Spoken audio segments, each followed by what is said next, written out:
Hello, everyone. Welcome to Wealthy Life, a channel for your personal growth, awakening, and financial wisdom. Have you ever asked, why is this happening to me? When life feels unfair, dreams collapse, and people disappoint, this question haunts us like a shadow. But what if we've been asking the wrong question all along? What if the better question is, what if this is happening for me, not to me?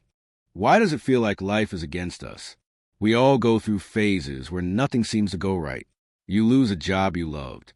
A relationship ends without warning.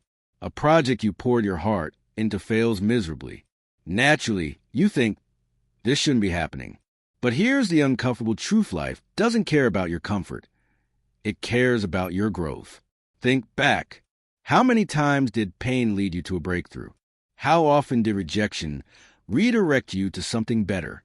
Still, you might ask, why does it have to hurt so much? Because pain is the universe's most honest teacher, and growth rarely happens in comfort. The hidden purpose in chaos, the stories we forget. Steve Jobs once said in his iconic Stanford speech, "You can't connect the dots looking forward. You can only connect them looking backward." He got fired from Apple, the company he founded. Humiliating? Yes. But that space led him to create Pixar, fall in love with design again, and ultimately return to Apple stronger than ever. Would Apple be the same if he hadn't been fired? Unlikely. That breakdown was actually the breakthrough. J.K. Rowling was broke, depressed, and suicidal before she wrote Harry Potter. She once said, "Rock bottom became the solid foundation on which I rebuilt my life." Without that pain, would she have created a world that inspired millions? Unlikely. Sometimes the universe strips away everything you think you need, just to show you what you're truly capable of. The philosophy behind everything happens for you. This mindset isn't new. Stoic philosophers like Marcus Aurelius believed, the impediment to action advances action. What stands in the way becomes the way. Translated, what blocks you builds you. In the book The Obstacle is a Way, Ryan Holiday expands this ancient belief into modern application, teaching us that adversity isn't the enemy, it's the path. Even Buddhism echoes this. Pain is inevitable, but suffering is optional. We cannot control what happens, but we can choose how to respond. So, how do we start seeing things this way? 1.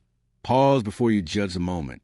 Instead of labeling something as bad, immediately ask, what if this is leading me to something better? You might not have the answers now, but trust this. Clarity often comes after chaos. 2. Zoom out. Think of your life as a movie. Would you want to watch a film where the hero never struggles? Of course not. Challenge is what makes the triumph meaningful. When you zoom out, you start seeing patterns. What felt like failure was actually redirection. What seemed like betrayal was protection. 3. Use everything as fuel. Lost a job? Build the business you've been putting off. Heartbroken? Discover who you are without someone else. Rejected? Good. You're being redirected to something better. As Viktor Frankl, Holocaust survivor and author of Man's Search for Meaning, said, when we are no longer able to change the situation, we are challenged to change ourselves. Let me tell you a short story. There was once a man whose horse ran away. His neighbor said, "How unlucky." He replied, "Maybe."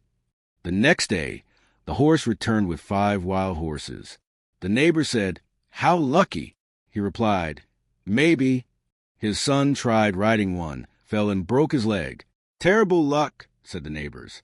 "Maybe," he replied. A week later, soldiers came to recruit young men for war. They passed over his injured son.